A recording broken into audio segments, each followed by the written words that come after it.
his eyes, and they're already considerably better than they were when they showed up here, just in this short period of time. And it's a lot of fun to be around. This team's fun, and in coaching, we certainly want to win all the games we play, but coaching's about being around young people that want to improve themselves and be a part of a team, and that's what's enjoyable for us, myself and the staff as coaches. And this team seems to be heading in that direction.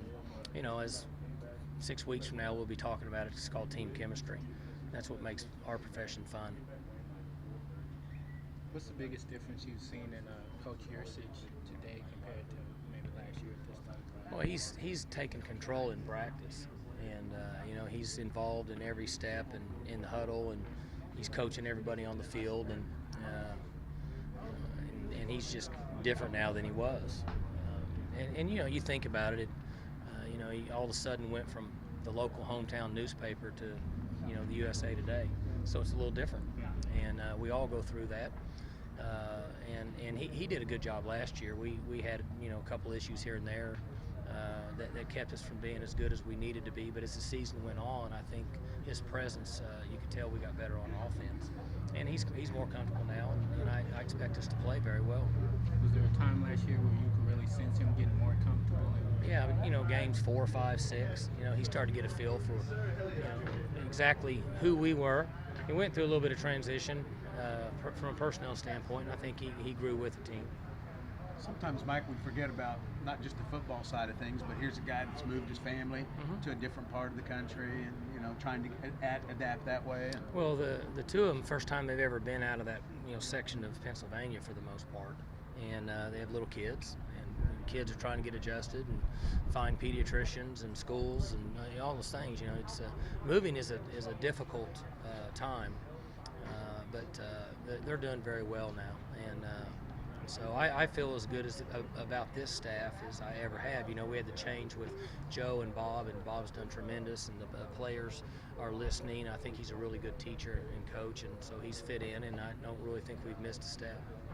Like James Washington's a guy who a lot of people have talked about throughout camp, and I know Casey's the one who recruited him, but he came from a school where his graduating class is 32 kids, really, really tiny school.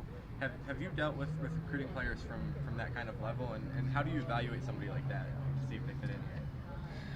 Not really. You don't recruit that many players from that level, but he's had great leaping ability and eye-hand coordination, and I was just talking to one of our coaches today. The most pleasant thing about him is he just plays hard, never says a word. He's a great person. I've been up to this point, not the time I've been around him, because in recruiting we're not around him very much. And what a good young man, and he comes from a good family, and he's got some values instilled in him, and I've never heard him say a word. He just keeps going, but he's got a chance to be a pretty good player. This is more of a kind of big picture question. The Big 12's had just great quarterbacking in the past couple of years. Last year took kind of a step back. You think it's going to come back this year with some of the young quarterbacks? Well, the young ones have developed a little bit, so they'll be a little bit better. I don't think that we're, as a league, we're ready to say we're to the point where one time we had 5 NFL quarterbacks playing in our league. I don't think we're to that point yet, just from an experience standpoint. We've got some guys that potentially may play in the NFL.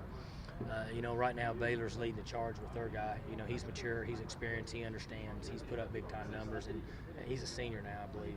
So he's a guy that is kind of leading the charge. But there's some young and up-and-coming guys, 2 of them in this state. Tech's got one, some guys that are kind of coming up in the program right now.